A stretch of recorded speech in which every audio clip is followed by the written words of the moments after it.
Hi everyone. I hope everyone's doing nice. And in this video, uh, it'll be okay. This video will be about GSOC. I see a lot of videos out there on how to get into GSOC, roadmap to GSOC, but there's there aren't a lot of videos on what what a GSOC contributor is actually doing um once they get accepted.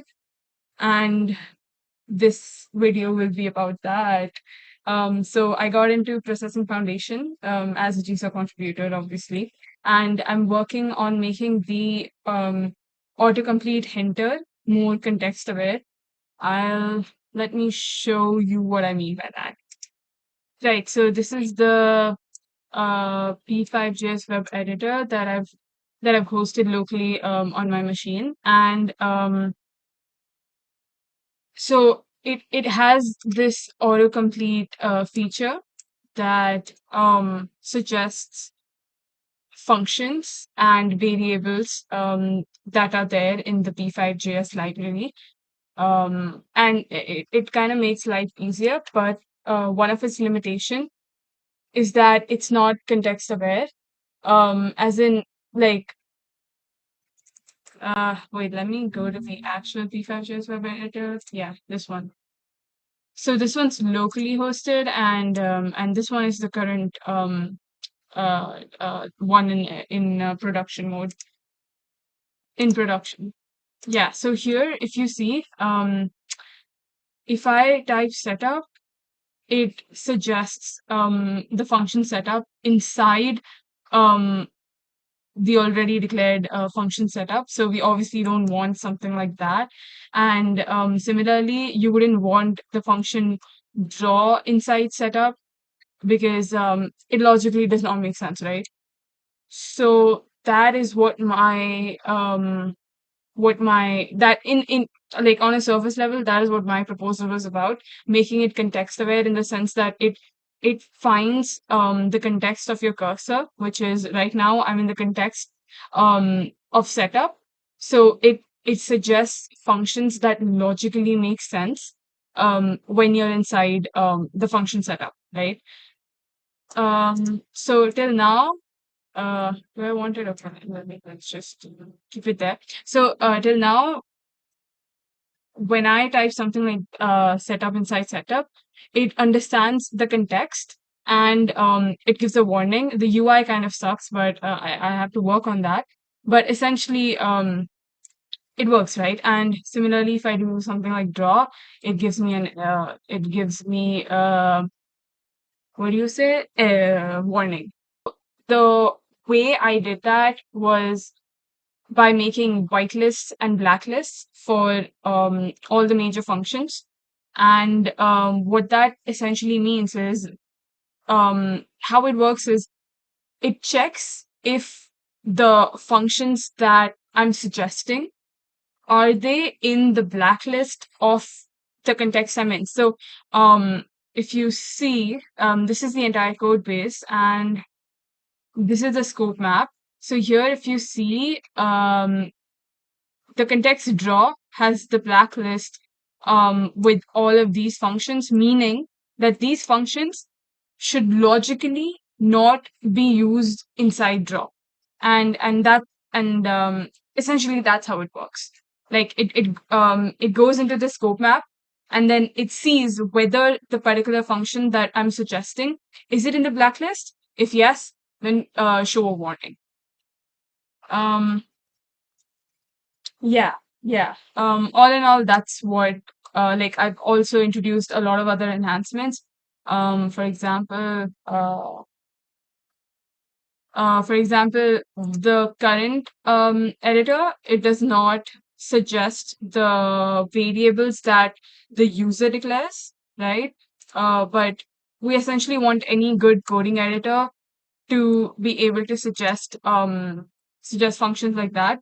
So, for example, this, it creates a variable, um, like it stores it, and if I go here, it suggests me as well. Plus, this also exhibits context-aware behavior in the sense that if I was to if I was to make this variable 2 inside the function setup, it means that this is a local variable, right? It should not be suggested in global context or inside another function.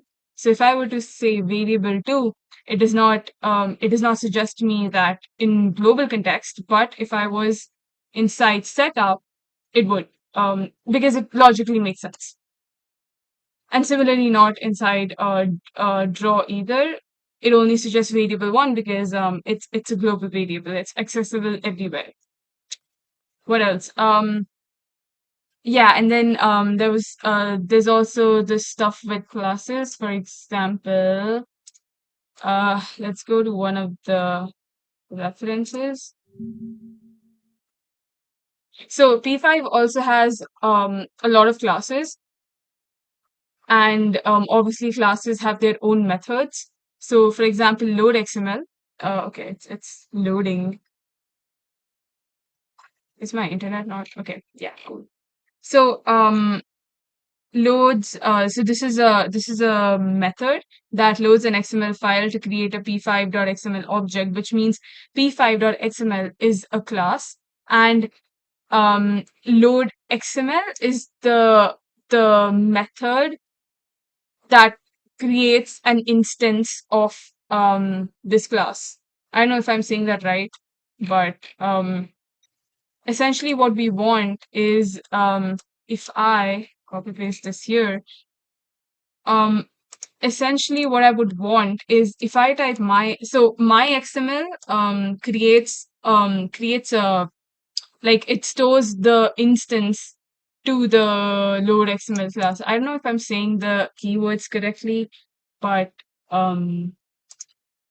essentially, like, if I do my XML and then I put a dot, it should suggest me not these functions which are globally there in P5.js library, but rather the methods the methods inside the load XML class, right?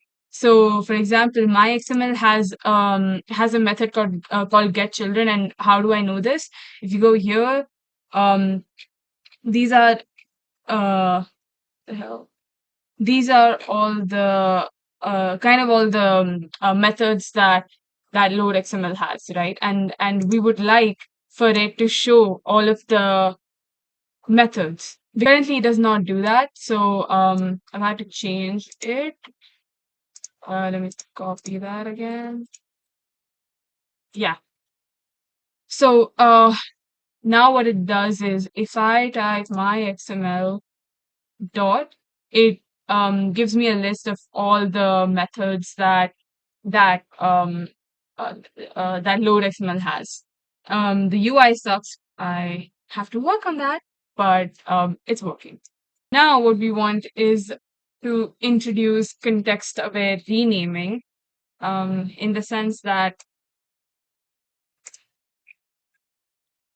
if I have a variable function, what I mean by context-aware renaming is if I if I were to rename this variable hi, something like that,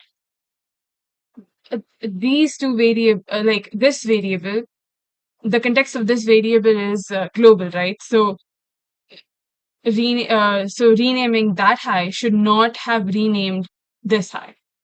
I don't know. I hope it made sense to all the non-coders out there, but I don't know why a non-coder would even watch this video. So whatever. Okay.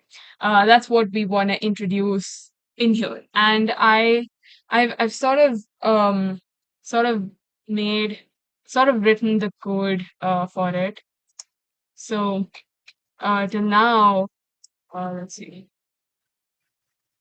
Yeah, so here if I click on the F2 button, which is usually used for renaming in most of the code editors in VS Code. I only know about VS Code. I don't know about other editors, but in VS Code, that's how it is. Um, right now, all it does is prompts the dialog box, and I don't know, let's say something like this. What? Why is it not? VS Code is smart enough to say, hey, you can't rename this element. And that's the kind of behavior that I'd like here. So essentially, I just want user defined functions and user defined variables to be uh only them to be able to be renamed. Did I say that correctly? No, I did not. But yeah, you get the point. So I have gotten that kind of behavior. Okay. Yeah.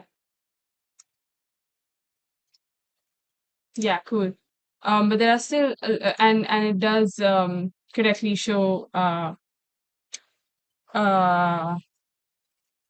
correctly open the dialog box when it's a user defined function. If I were to do something like that, nothing happens because I have to write logic for all of that. Does it do that for this? Okay, yeah. That's a bug. It should not be like I shouldn't be able to do that for this. So that's one bug. What? No! That's another bug. Is that okay? Wait. This is a lot of work. Okay, great. It's so buggy. I did not realize it would be this buggy. Okay, so now that the context is laid, ha, pun intended, um, and the bugs are out there, pun intended. Um, I don't know if that was even appropriately said. I don't know, whatever, it's fine. Um, the goal of this video would be to solve those bugs and bring correct bug-free context-aware renaming. Right. Let's see how we're gonna do that.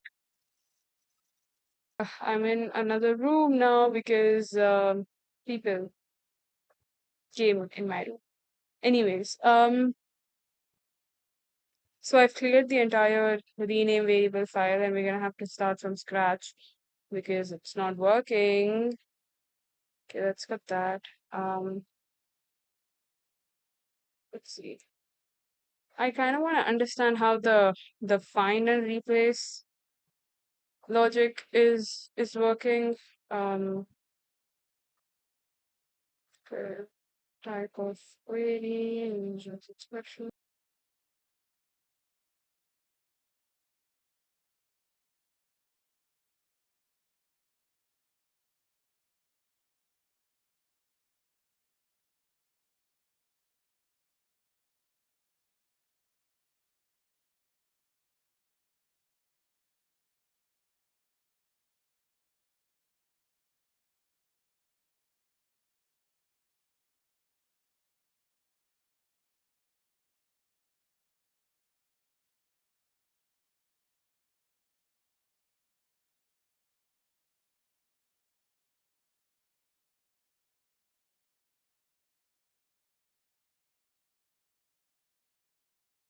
Hey guys, another day. And I finally managed to introduce some level of context-aware renaming.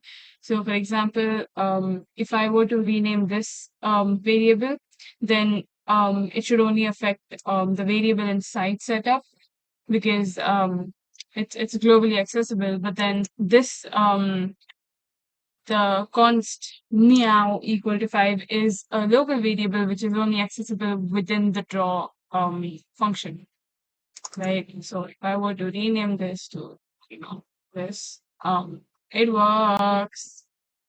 And suppose I've had this as a local variable instead, and then I were to, okay, let's maybe also do this.